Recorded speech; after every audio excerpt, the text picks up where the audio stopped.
मंच के संचालक आदरणीय शिव कुमार पांडे जी, बहुत बहुत धन्यवाद, आपने मुझे मेरी बात रखने का मौका दिया। बहुत अच्छा मंच संचालन आप करते हैं, इसमें कोई राय नहीं है। मैंने लास्ट टाइम जब आशा जी का देखा था प्रोग्राम, उसमें बहुत अच्छे से आपने मंच को चलाया। मंच पर उपस्थित परम आदरणीय गुरुदेव डॉक्टर एच.एस. रावत जी को सादर प्रणाम करता हूँ। हमारे बीच में मंच पर उपस्थित लाल किताब के विशेषज्ञ ब्रिज मोहन सेठी जी, आपको सादर प्रणाम करता हूँ।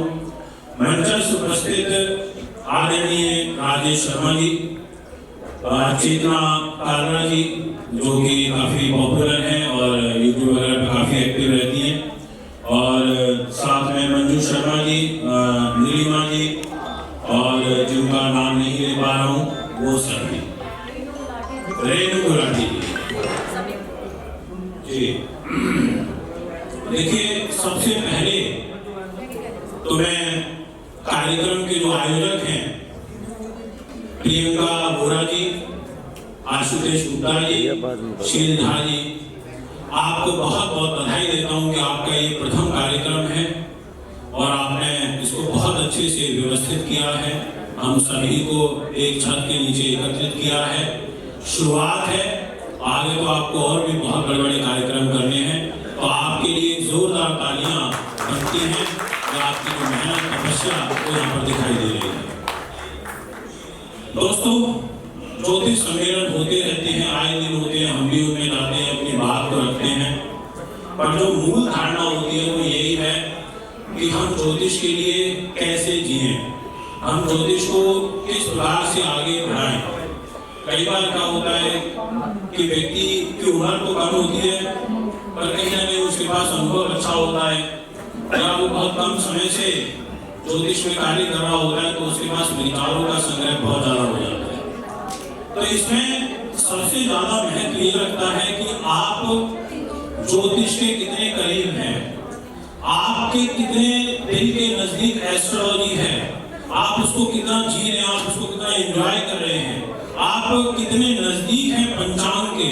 आप जितने नजदीक रहोगे पंचांग के, जितने इर्द गिर्द सराउंड में आपकी बुक्स रहेंगी, आप कहीं ना कहीं परिपक्व होते चले जाओगे, क्योंकि आपके माइंड में, बैक ऑफ द माइंड एक थॉट चलता रहेगा कि इस बुक में ये उठा के देख लो, या इस वाले ट्रांजिट का ये रिजल्ट हो सकता है। ऐसे ही मेरे पास परसों एक एस्ट्रोलॉजर का फोन आया, उनको किसी पॉडकास्ट में जाना था।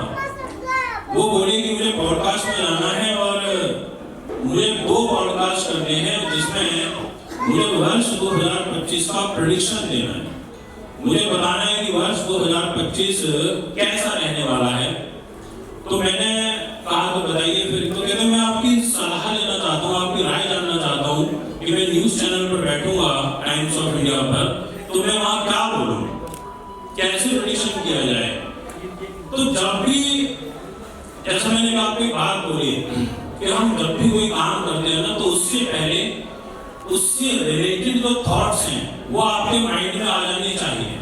अगर उससे रिलेटेड थॉट्स आपके माइंड में आ गए तो आप किसी को बहुत अच्छी गाइडेंस दे सकते हो। मैंने उससे क्या पूछा, मैंने पूछा कि आपका जो प्रोग्राम है वो कितनी देर का है। उसने बोला 1 घंटे का प्रोग्राम। मैंने कहा क्या आपको 1 घंटे में सभी 12 राशि बतानी है? कह रहे हाँ, मुझे 1 घंटे में सभी 12 राशि बतानी है। मैंने कहा ओके, यानी कि आपके पास मोटा 7 से 8 मिनट का समय होगा एक राशि के बारे में बात करने के लिए। कह रहे थी, तो कह रहे कि किस तरीके से बताया जाए। मैंने कहा देखिए, बताने के तो तरीके बहुत होते हैं, पर जो मेरा अनुभव है, जो मेरा एक्सपीरियंस है, वो मैं आपके साथ साझा कर सकता हूँ। तो मैंने सोचा क्यों ना इस विषय में बात करी जाए, और साथ में कुंडली के बारे में मैं आपसे डिस्कशन करूंगा। तो कह रहे मोटे मोटे तौर पर हमारे को क्या बताना चाहिए जब फॉरकास्ट करनी हो। तो मैंने कहा सबसे पहले ये देखिए, जब आप फ्यूचर प्रेडिक्शन कर रहे हो, क्योंकि आप किसी इंडिविजुअल पर्सनैलिटी की प्रेडिक्शन नहीं कर रहे, आप एक लोक भविष्य के रूप में प्रेडिक्शन कर रहे हो। आप जिसको न्यूज चैनल के माध्यम से करोड़ों लोगों के लिए बताने जा रहे हो, तो आप मेष राशि की जब बात करोगे तो करोड़ों लोगों के ऊपर वो एप्लीकेबल होगी। तो आपको पहले उन जनरल बातों को खोजना होगा उन जर्नल बातों के ऊपर फोकस करना होगा, वो व्यक्ति के सामने वाले ब्रेन के ऊपर सीधा अटैक करेगी और उसका ज्योतिष के प्रति भाव घटने लगेगा। अब आप किसी के इंडिविजुअल तो देख नहीं रहे, कह रहे बिल्कुल ठीक बात है। तो मैंने कहा आप क्या करिए, सबसे पहले ये देखिए कि ट्रांजिट में कौन कौन से ग्रहों का कब कब परिवर्तन हो रहा है। जैसे अब बड़े जो ग्रह होते हैं उनका सबसे ज्यादा प्रभाव हमारी लाइफ के अंदर पड़ता है। फॉर एग्जाम्पल शनि हो गया, राहु है, केतु है, जुपिटर है। आप शनि का ट्रांजिट देखिए। अब शनि का ट्रांजिट 29 मार्च को होगा, वो कुंभ राशि को छोड़ के मीन में जाएंगे। तो आप ये देखिए कि मीन राशि वालों के ऊपर जब शनि आकर के बैठेंगे तो वो कैसा फल देंगे गुरु की राशि में। आप ये उसको ये बताइए कि भाई जितने भी मीन राशि के लोग हैं उनकी जो शनि की साढ़े साथी है वो पीक में आएगी, यानी कि मिड पार्ट में आएगी, राशि के अंदर आएगी। कहीं ना कहीं तनाव स्ट्रेस वाली जो परिस्थितियां हैं वो निर्मित होंगी। ये एक जनरल प्रेडिक्शन निकल के आ गया। आप ये देखिए कि मीन राशि का जो स्वामी है यानी कि जुपिटर में चले जाते हैं तो गुरु का राशि परिवर्तन होगा। अब गुरु का राशि परिवर्तन होगा 14 मई को, यानी कि वो आ जाएंगे वृषभ राशि को छोड़ करके मिथुन यानी कि बुध के घर में। अब बुध की राशि में जैसे ही वो आएंगे तो उनकी दृष्टि किस पर रहेगी? उनकी दृष्टि होगी खुद अपनी ही राशि पर, सप्तम दृष्टि होगी धनु राशि के ऊपर। तो अब आपके सामने एक और जनरल प्रेडिक्शन निकल के आ गया कि जब जुपिटर अभी एट प्रेजेंट जब वृषभ राशि के अंदर ट्रांजिट कर रहे हैं तो उससे कहीं ना कहीं बेटर रिजल्ट वो मिथुन राशि में जब रहेंगे तो उस टाइम देंगे, क्योंकि उनकी कहीं ना कहीं जो दृष्टि है वो अपनी राशि पर होगी और वो 4 राशियों से केंद्र में होंगे, 3, 6, 9 और 12 यहाँ से सेंटर में आ जाएंगे तो प्रोटेक्टिव हो जाएंगे, आपके लिए कहीं ना कहीं सपोर्ट करने वाली सिचुएशन को बनाएंगे। आपको इस तरीके से ये देखना पड़ेगा, ये आइडेंटिफाई करना पड़ेगा। ऐसे ही मैंने उनको बोला कि जैसे आप बोलिए वृश्चिक राशि वालों के लिए कि भाई आप शनि की ढैया से मुक्त हो जाओगे 29 मार्च को। अब जब ढैया से मुक्त होगे तो आपको एक मेजर रिलीफ मिलेगा और आपसे जब शनि का साया हटेगा तो भी आपको एक कहीं ना कहीं जो मानसिक रूप से तनाव चल रहा था उससे आपको काफी निजात मिलेगी। जैसे वृश्चिक राशि के स्वामी मंगल ग्रह होते हैं।